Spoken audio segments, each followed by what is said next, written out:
Saudi अरब के crown Prince Mohammad बिन सलमान तस्वीर में देखिए ट्रंप के साथ नजर आ रहे हैं। वो अमेरिका पहुंच गए हैं।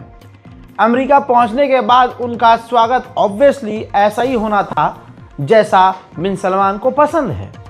इसके बाद गदगद बिन सलमान ने बहुत बातें की, लेकिन आपको मैं पॉइंट टू पॉइंट सारी बातें शॉर्ट में समझा रहा हूं। बिन सलमान ने एक जगह आपको सुनाने वाला हूं, साफ उन्होंने कहा कि वो चाहते हैं जो अब्राहम अकॉर्ड है इजराइल का, उसमें शामिल होना।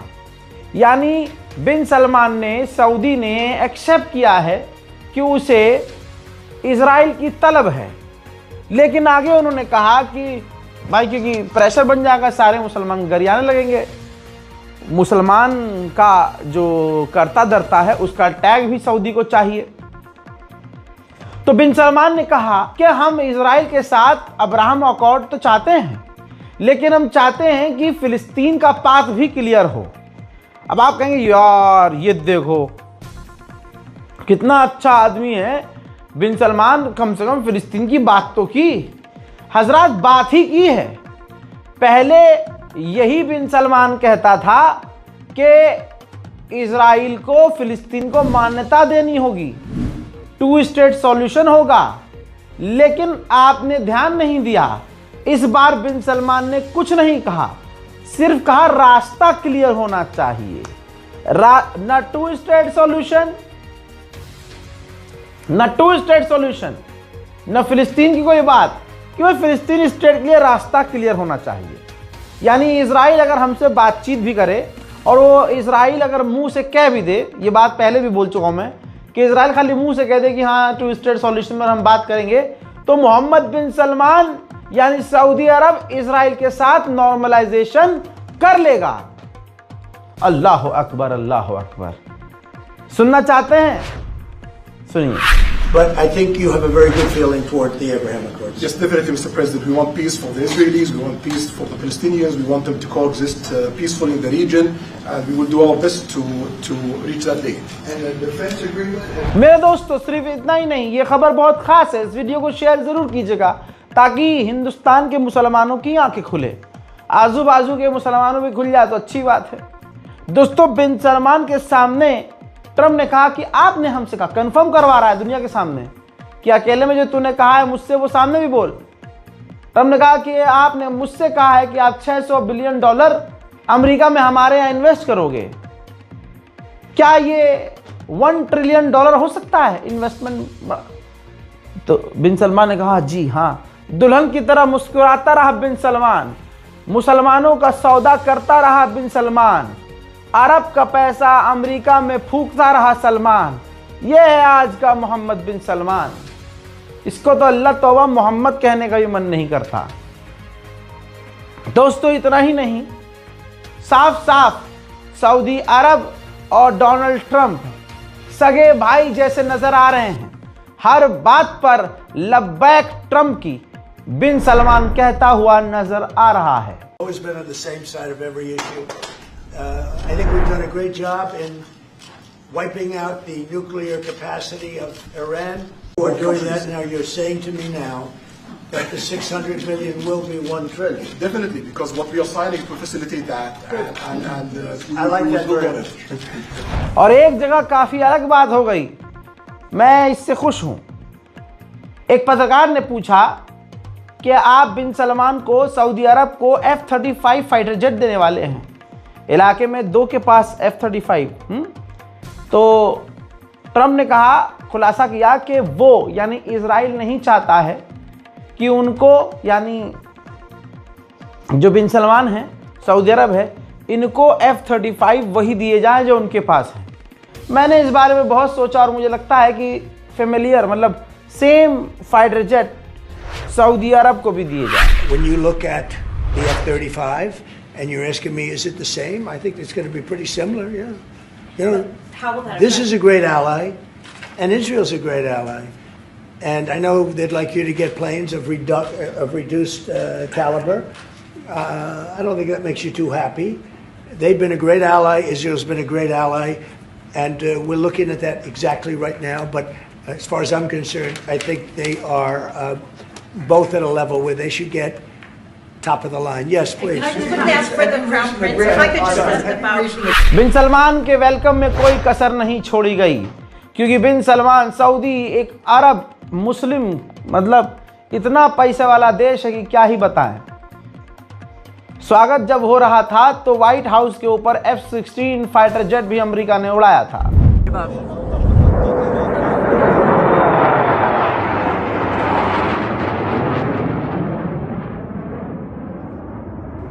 बिन सलमान के साथ हो क्या रहा है, वही होता है जो अमीरों के साथ होता है। चालाक समाज के कुछ लोग किसी अमीर को पकड़ते हैं, उसके पैसे पे ऐश करते हैं, उसका पैसा लगवाते हैं। अरे भाई खरीद लो, बहुत बढ़िया चीज़ है, हाँ बढ़िया है। खुद कभी नहीं खरीदेंगे, न सोचेंगे खरीदने की, अपने दोस्त से खरीदवा देंगे। कहीं जाएंगे, उसका अपने दोस्त से फ़ायदा करवा देंगे और नंबर अपने बना लेंगे, देखा मैंने करवाया था। वही हो रहा है बिन सलमान के साथ।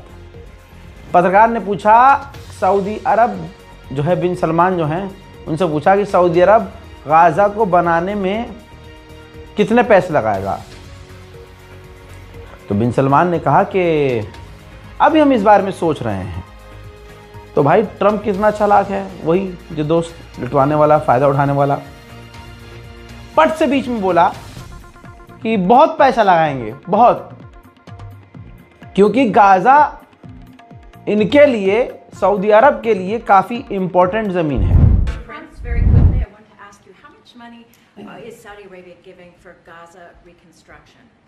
We are in discussion about that. Still, there is no amount being It'll be a lot. named, but It'll be a lot. we will definitely help.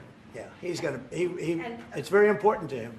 And a quick follow-up, the international हज़रात मोहतरम, वहीं कहा जा रहा है कि Saudi अरब मोहम्मद बिन सलमान भी Donald Trump पर pressure बना रहे हैं कि सूडान का जो मामला चल रहा है, सूडान में जो सिविल वॉर चल रही है, उसको ख़त्म किया जाए। लेकिन सोचिए, एक अरब देश एक भाई को रोकने के बजाय, यूएई तो सारा हरामी बंद कर रहा है, बजाय डायरेक्ट यूएई को समझाने के एक गैर मुस्लिम देश के पास भीख मांग रहा है कि आप सूडान में देखिए, सूडान मुस्लिम, सऊदी अरब मुस्लिम, यूएई मुस्लिम, मारने वाला मुस्लिम, मरवाने वाला मुस्लिम, यूएई मरवाने वाला। लेकिन बिन सलमान अमेरिका से रिक्वेस्ट कर रहा है कि भाई साहब ये ख़त्म करवा दो। ये इससे बुरा क्या होगा बताओ। सऊदी अरब चाहे तो डायरेक्ट यूएई से बात कर सकता है, यूएई और सऊदी मिलकर डायरेक्ट सूडान को रोक सकते हैं। लेकिन अमेरिका के आगे आज तमाम अरब देश घुटने पर आ जाते हैं, ज़रा सी देर में कुछ भी होता है बाबा। और यही फ़र्क है ईरान और अरब देशों में। वहीं सऊदी अरब को कंफर्म कर दिया गया है कि अमेरिका F-35 फाइटर जेट देगा, सेम देगा। इसके बाद ऑफिशियली, सरकारी तौर पर, आधिकारिक तौर पर जो इजराइल की फ़ौज है ऑफिशियल, उसने अपनी सरकार नेतन्याहू को ऑफिशियली लेटर लिखकर साफ वार्निंग दे दी है कि अगर सऊदी अरब को F-35 मिलता है तो इलाके में हम कमज़ोर होंगे, हमारी सिक्योरिटी कमज़ोर होगी, यह हमारे लिए ख़तरा होगा। सिर्फ इतना ही नहीं, उन्होंने ये भी कह दिया, यानी इजराइल की फ़ौज ने, कि इसके बाद हमारे लिए ख़तरा बहुत ज़्यादा बढ़ जाएगा। हमने जो फाइटर जेट ऑर्डर किए हैं वो ऑर्डर हमें लेट मिलेगा और इलाके में हम अकेले ताकतवर फिर नहीं होंगे, हमारी एयर सिक्योरिटी कमज़ोर हो जाएगी। अमेरिका में एक यहूदियों का संगठन है, ज़ियोनिस्ट ऑर्गेनाइजेशन ऑफ अमेरिका नाम से। इस संगठन ने डोनाल्ड ट्रंप की निंदा की है और इस संगठन का भी साफ कहना है कि ट्रंप को, मोहम्मद बिन सलमान को, सऊदी अरब को F-35 फाइटर जेट नहीं देना चाहिए। अब उधर मेरे दोस्तों, डोनाल्ड ट्रंप से अमेरिकी पत्रकार ने कहा कि इजराइल चाहता है कि जो F-35 मिल रहे हैं वो शर्त हो कि गाज़ा और फ़िलिस्तीन के हालात जो हैं उस पर सऊदी अरब जैसे और मोहम्मद बिन सलमान जो हैं बातें कुछ हमारी समझें, माने और फ़िलिस्तीन पर बात ना करें, जो भी है XYZ। इस पर जवाब देते हुए ट्रंप ने कहा कि फ़िलिस्तीनी ठीक हैं, अच्छा कर रहे हैं, और इज़राइल को अच्छे से पता है कि हम क्या कर रहे हैं, क्यों कर रहे हैं, और वो खुश है। तो यानी दोस्तों, जो कुछ भी हो रहा है, नेतन्याहू, मोहम्मद बिन सलमान और ट्रंप मिली भगत है इन तीनों की। बस ये जो स्क्रीन पे चल रहा है, ये ड्रामा चल रहा है। अमेरिका, बिन सलमान और नेतन्याहू खुश हैं। सुनिए। 35s, are those sales, Israel had reportedly wanted those sales to be conditioned on Saudi Arabia moving to normalized Israel will be happy. Israel is Is going that to be a happy. condition of the F-35? Israel's aware, and they're going to be very happy. Okay? हजरत जमाल खाशोगी को आप जानते हैं? यह आदमी वो है, वो पत्रकार है जो सऊदी का था, सऊदी अरब का था, और बिन सलमान और सऊदी रिजीम के बारे में खुलकर लिख रहा था। तो भाई, इसकी जान को खतरा हुआ। बिन सलमान ने इसको मारने का आदेश अंदर अंदर दे दिया। जमाल खाशोगी को पता चला, वो तुर्की चले गए। तुर्की के अंदर बिन सलमान ने उनको मरवा दिया। ये बात तुर्की को पता है। तुर्की का इस पर सऊदी अरब से झगड़ा है। ये तमाम चीज़ें क्लियर हैं कि बिन सलमान ने मरवाया था।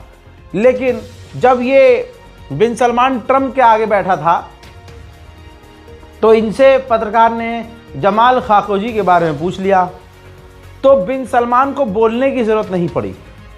ट्रंप ने पूरा स्टैंड ले लिया और कह दिया कि जमाल खाशोगी एक कंट्रोवर्शियल एक टॉपिक है।